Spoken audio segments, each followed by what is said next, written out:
of Public Safety with a goal of improving safety, decreasing traffic fatalities, improving response times, and reducing violent crime in Austin.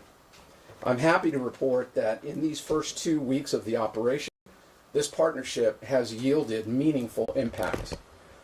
We're committed to providing regular updates on what that impact looks like and sharing important data with the public. APD and DPS are collaborating very closely. I myself speak every day with DPS Regional Director for Central Texas, Vincent Luciano. While each of our agencies has jurisdiction over our respective departments, we are in alignment on how to carry out this operation to ensure safety. I want to first give you an overview of how the partnership looks in action. With both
so DPS is not focused on issues, only criminal issues. APD will continue to be the lead agency for calls that are major investigations: domestic violence, traffic fatalities, sexual assaults, and other major crimes. If first on scene, this will help secure that APD lives. APD will maintain overall control and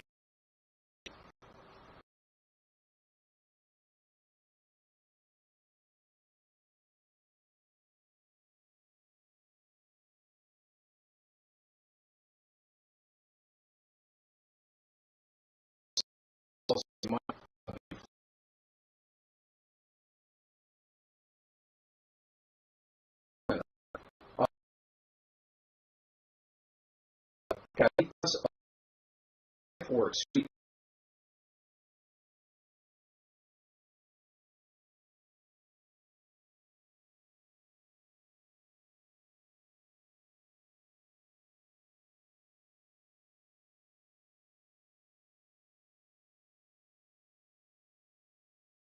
to fill vacancies, challenge that departments across the country are facing. I'm get to specific information that we've seen in 2 weeks.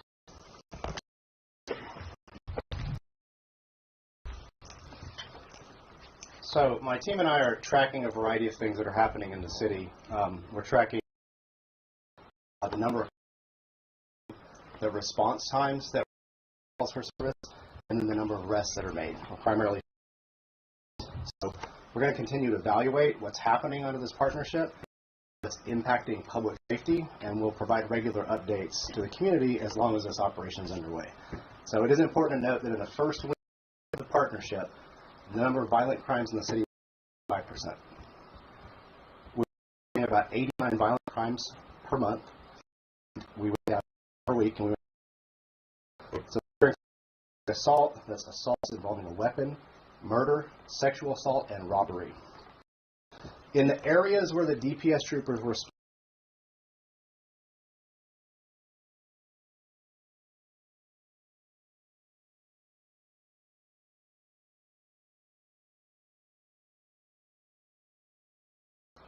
some other important statistics: calls for service for emergency, the most risky calls, dropped by 27% in the areas DPS was working, 15% citywide. Urgent calls for assistance, which are the level just below, also very high risk, high priority for the department, dropped by 28% in the areas DPS worked, and 17% citywide. Average response times for APD officers to emergency assistance calls in those areas, which was previously as high as 9.5 minutes in those areas, was reduced by over 2 minutes. APD average response time to urgent calls for service in those areas, previously as high as 19 minutes and 11 seconds, were reduced by over 7 minutes.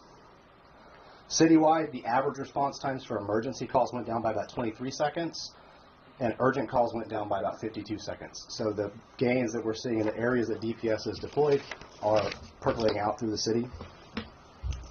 So deploying DPS to specific areas where calls for assistance are highest is currently demonstrating success. APD will continue to track these numbers, and we anticipate a continued trend of decreasing violent crime rates, though the numbers may actually vary week to week.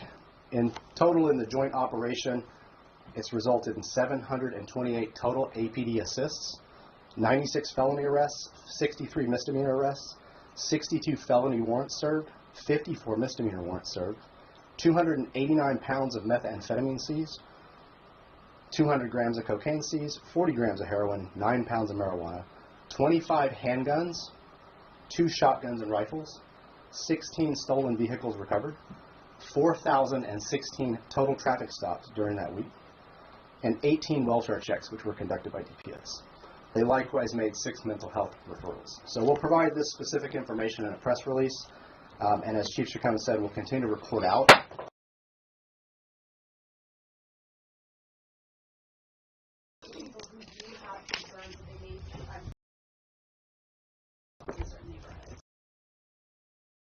I think that it's important to remember that we are not looking at specific areas of town based on what demographics in that area of town might actually look like.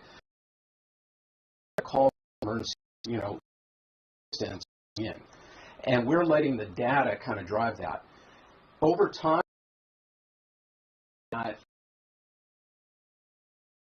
as we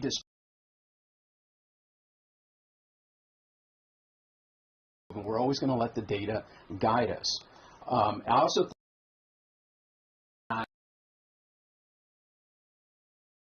that the majority of the time,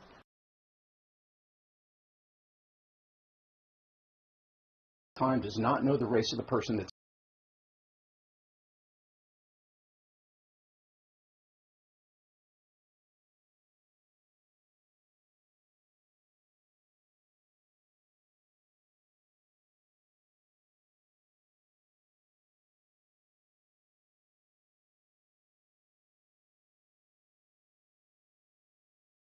what is the demographics of the people that are being stopped. We're working with DPS right now to see how quickly we can report that data. But we again, this is not about looking at a particular demographic or a particular neighborhood, but rather letting the data kind of drive the operation. I know you mentioned that crime has, you just said that about the crime decreasing since DPS came in. I just want to ask, like, what time period are you comparing that to? Is that just a few weeks before? So what we do is we tend to look at a year of data. So we look at what's happening weekly, and the reason we look at a year of data is you have to detrend it for seasonal change, right? So as we're entering the late spring and getting into the early summer, in almost all jurisdictions in the U.S. you see crime increase, right? It's a function of availability, number of hours of the day as school starts to be closed, right? So there's a variety of underlying factors that have these seasonal trends. So we always have to look at an entire year so we have a sense of where it should be, right? So the entire year, the average is 89 violent crimes per week, right? Last week, in the first week of the DPS deployment, it was 67. And that is a significant difference statistically. It's something we would not expect to see given what the data predict. Right? So the data you just gave now, you're comparing that to a year before? We're comparing it to what has happened every single week in the year before, right? Chief Tacone, you mentioned that DPS does not follow APD policy, but in many instances they're in close alignment. Can you give some examples of where they wouldn't be in alignment, or at least kind of expand on that, because I know that's been a bit of a concern from the community? You know, the examples that I gave are the ones that specifically I've been asked about. I am not familiar with DPS policy the way that I am with APD policy, because that's not our policy. I would expect that, well, let me say this. In my collaboration with DPS, what I've heard consistently over and over is we want to be a good partner. We want to come in and we want to help in Austin. And I have been very clear that, you know, we live here at APD, we live in Austin, and this is our community. Our community has certainly let us know over time the way that they would like to see police services delivered. I have shared that with DPS leadership, and DPS leadership has made a commitment that to the greatest degree possible, they're going to try to stay within kind of that framework. And so that's why I feel very good about them being here, and again, just being transparent. We want to be able to push as much of this information out as quickly as we can so the public knows. Chief, related to that, residents have expressed concern that, you know, compared to APD, DPS doesn't know the community's priorities and expectations when it comes to policing, things like de-escalation and use of force. How are you addressing those community concerns? Weekly, we meet with, and I'm talking DPS leadership and APD leadership, meet with the troopers that are being deployed for that week.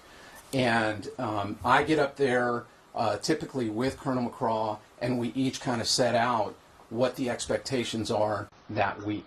Again, I don't have control over DPS, and they certainly have jurisdiction within the city of Austin. But they have been so good about engaging with us to hear these kind of messages, and you can see that the troopers, they really want to help. And so I just feel like, you know, if we receive reports where maybe there's disparate treatment, I have those phone numbers for DPS leadership. We can have those conversations. I have not received any reports like that at all. This officer shortage has been going on for years. What makes now the time to bring in DPS assistance? Well, I think we're at a critical point right now. We are over 300 officers short. Most of those folks are patrol, and for that reason, patrol is short. Then I'm having to draw down on other resources that would normally be doing other types of police work to take them off of that assignment and put them on patrol so they can answer 911 calls. It has made it very difficult not only to have good response, as Dr. Kringen was mentioning, our response times are starting to trend downwards. So in other words, we're getting there faster. But it also takes them away from investigating homicides or robberies or sexual assaults. So that is troubling.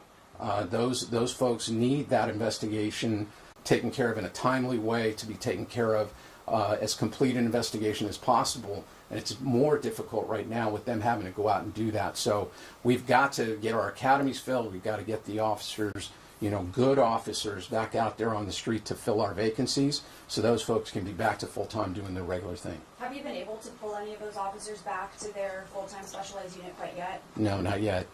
Not yet. They're still out there. Is there a timeline yet regarding how long the DPS partnership is going to last? There's not. That we're kind of taking it, letting the data drive it, and we'll make a decision jointly on when it makes sense to end the operation.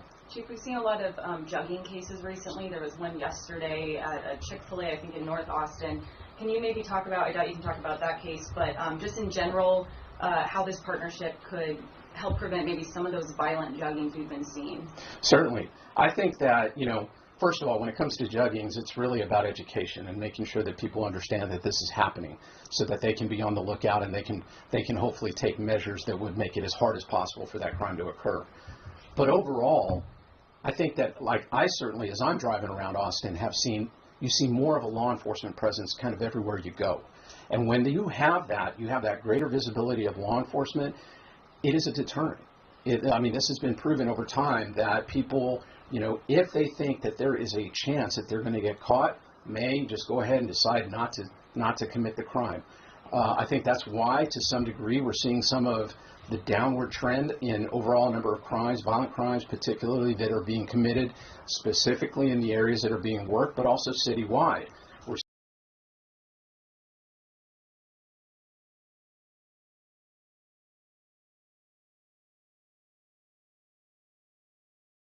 like the 25% decrease in violent crime to determine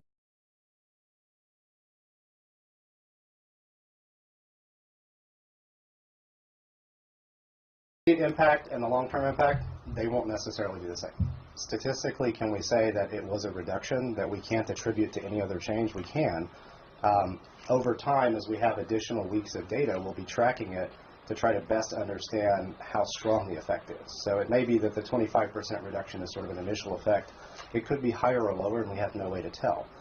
Over time, on a weekly basis, we'll be working through more data, trying to understand, but the initial indication is that the drop was significant.